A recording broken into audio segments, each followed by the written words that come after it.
Hi there, this is Philip McKernan. I just got in the door literally about 10, 15, 20 minutes ago from Calgary. I was speaking at an event last night, a dinner, kind of a gala annual lung function for cystic fibrosis, which is a fairly serious illness that takes people off this earth a hell of a lot earlier than maybe they had originally anticipated or wanted.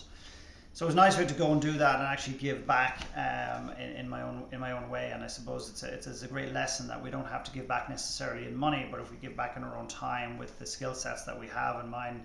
And the thing that I do is speaking, so to be able to go there last night and speak was great. But I shared a story last night on stage about the last time I was back in Ireland. I was running a retreat in Ireland, and I was asked to speak at a school in Kilkenny.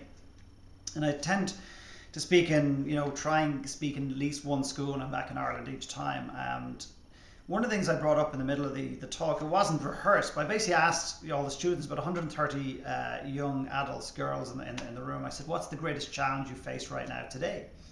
And many of us would probably assume that in there amongst, all of these students, that someone's going to say, well, the economy.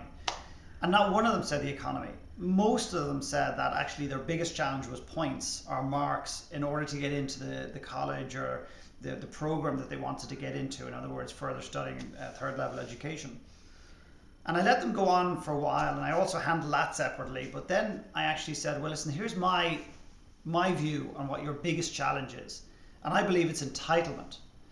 And with that, then I said to them, raise your hand if you know what entitlement means. And I don't think many of them really understood the concept.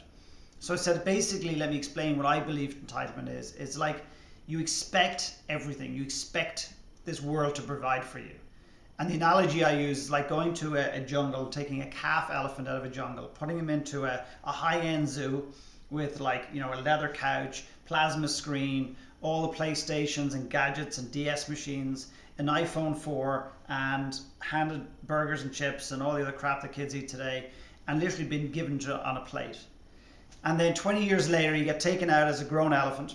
And if you're eating burgers and chips, you're even a bigger elephant. But anyway, you put back in the jungle, and it's like, go for it, Junior. Life is going to be fantastic. Great, good for you. And they're left to survive for themselves, and they have absolutely no idea how to do it. So leaving the food thing aside, it's the entitlement that they've been given so much. And parents are generally doing this for various reasons. But the two big reasons, in my opinion, are number one is they're being driven by what they feel in society their kids need in order to keep up with everybody else, so they're not left out.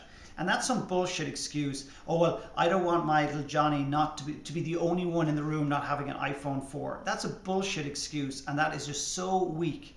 Because what you're doing is you're actually making him part of the crowd. I want my kid to be a little bit different than that. So the reason that parents tend to give us back because they want to keep up with the Joneses, number one. And number two is they're riddled with guilt because they're spending too much time on their iPhones and their Blackberries. And they're spending too much time sitting in traffic to and fro from work, or they're sitting, overworking, workaholics. So there's a dog barking in the background. Anyway, so they're working too hard, and therefore they're making it up with these gifts for their kids. But the problem is that they think they're providing for their children, when in actual fact what they're doing is they're setting up damage for the kids for the long term. Anyway, I went on about this, and I said, listen guys, you're going to have an opportunity to disagree with me, and this is the magical part of this, in a moment. And I said, so I went on and on and on, and finally I shut my mouth and I said, right, to 130 students, I said, right, now, bring it on. Let's go. Let's dance. Bring it on if you disagree. Not one. Not because they're embarrassed. No, they all sat like this and went. They looked as guilty as hell. And I went on to say, you know what, you know it, and you're milking the system. None of you are going to your dad going, Dad, I don't want the latest DS machine.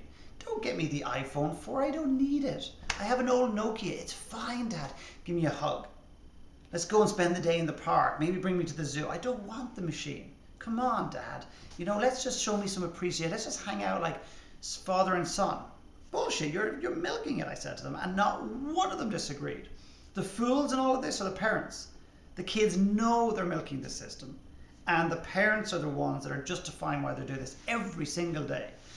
And I really believe in that, and why I feel I'm so passionately about this is that I meet a lot of young people that really feel this entitlement to the core, that they think that the world is going to look after them. And I also have it personally. I mean, I could sit here and go, well, the next generation down from where it really started to kick in. I was the youngest of three. I was spoiled rotten.